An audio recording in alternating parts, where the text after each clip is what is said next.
Assalamualaikum warahmatullahi wabarakatuh. Selamat datang teman-teman semuanya, warga belajar paket B kelas 9. Berjumpa lagi dalam mata pelajaran Pendidikan Pancasila.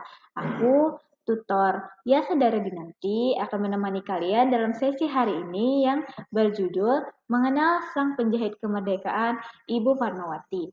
Materi ini sangat penting agar kita tidak hanya mengenal simbol negara, tetapi juga menghargai dedikasi tokoh-tokoh hebat di baliknya. Mari kita mulai pembelajaran kita dari PKBM Go Digital. Nah, sebelum kita melangkah lebih jauh lagi ke dalam materi, mari kita sejenak mengambil waktu untuk hadir sepenuhnya di sini. Aku ngerti bahwa kalian semua luar biasa, mungkin baru saja menyelesaikan pekerjaan yang melelahkan atau beraktivitas seharian. Jadi, mari kita tarik nafas dalam-dalam sejenak. Pertama, lupakan sejenak lelah pekerjaan kalian, biarkan tubuh dan pikiran kalian beristirahat dari rutinitas luar. Yang kedua, mari kita fokuskan pikiran kita pada ruang kelas digital ini. Anggaplah ini waktu khusus untuk diri Anda untuk berkembang. Yang terakhir yaitu siapkan hati Anda untuk menerima cerita sejarah bangsa kita. Sejarah bukan sekedar angka, tetapi tentang rasa perjuangan. Sudah siap? Mari kita mulai perjalanan sejarah kita hari ini. Analogi rumah ini mengingatkan kita bahwa Pancasila bukan sekedar hafalan, melainkan tindakan nyata. Kebocoran atau kerusakan di lingkungan kita bisa berupa apa saja. Mungkin pudarnya rasa gotong royong, kurangnya toleransi antar tetangga, atau ketidakpedulian terhadap kebersihan lingkungan. Ibu Fatmawati menjahit bendera bukan sekedar untuk menyatukan kain, tapi untuk menyatukan tekad bangsa. Begitupun kita. Dengan mengenali bagian yang rusak di sekitar kita, kita sedang belajar menjadi penjahit perubahan kecil namun berarti bagi bangsa Indonesia. Apa satu hal kecil yang bisa Anda perbaiki hari ini? Mari kita melihat ke tanah kelahiran Ibu Fatmawati Soekarno. Ibu Fatmawati Soekarno adalah putri Bengkulu, putri dari tokoh Muhammadiyah Bapak Hasan Din. Beliau bukan sekedar istri presiden, tetapi pahlawan yang membuktikan bahwa ketulusan putri daerah mampu membawa semangat Bengkulu ke panggung kemerdekaan Indonesia.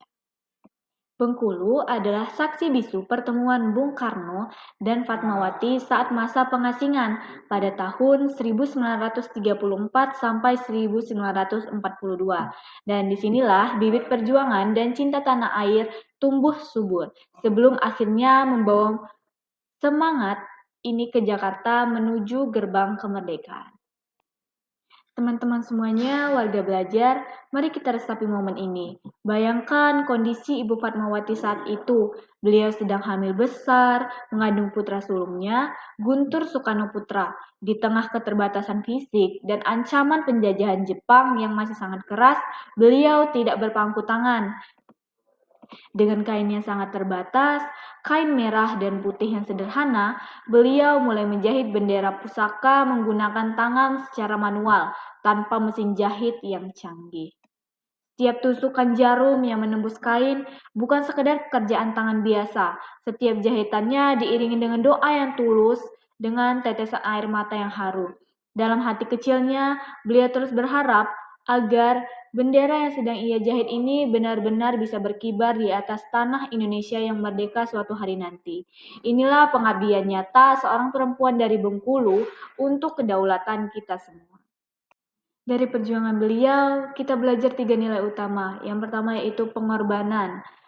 Tetap berkarya meski dalam kondisi fisik yang berat. Dan yang kedua yaitu tanggung jawab.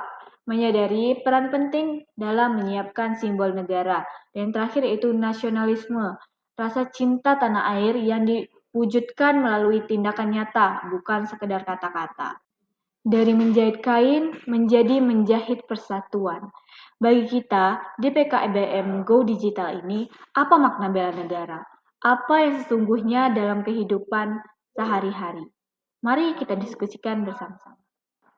Teman-teman semuanya, warga belajar, pelajaran besar hari ini adalah bahwa Ibu Fatmawati tidak sekedar menyatukan potongan kain merah dan putih, namun beliau sedang menjahit persatuan dan harapan seluruh bangsa Indonesia.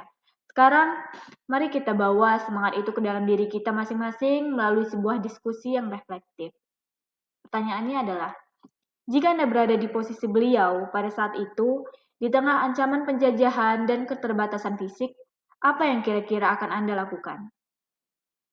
Kemudian, apakah Anda akan tetap memiliki keberanian yang sama untuk menyelesaikan tugas besar tersebut? Jawabannya ada di diri kita masing-masing. Teman-teman warga belajar, bela negara di era sekarang tidak lagi harus selalu tentang angkat senjata atau berada di medan perang. Makna bela negara telah meluas menjadi tindakan nyata dalam kehidupan sehari-hari yang dimulai dari hal-hal sederhana di sekitar kita. Apa saja contoh nyatanya? Aksi lingkungan. Sesederhana bersama-sama membersihkan saluran air agar lingkungan kita tidak terkena banjir. Menjaga kerukunan, aktif menjaga kedamaian warga dengan tidak menyebarkan berita bohong atau hoaks yang bisa memecah belah kita. Yang terakhir yaitu kebanggaan dengan produk lokal. Bangga dan mengutamakan penggunaan produk-produk lokal. Mari kita mulai menjahit persatuan bangsa melalui peran kecil kita masing-masing di hari ini. Sebagai penutup, ingatlah bahwa semangat Ibu Fatmawati tidak pernah padam. Ia mengalir di dalam diri setiap warga Bengkulu yang peduli pada lingkungannya. Mari kita teruskan perjuangan beliau dengan menjadi pribadi yang bermanfaat bagi sesama kita. Terima kasih telah belajar bersama hari ini di PKBM Go Digital. Sampai jumpa di pertemuan tutorial berikutnya.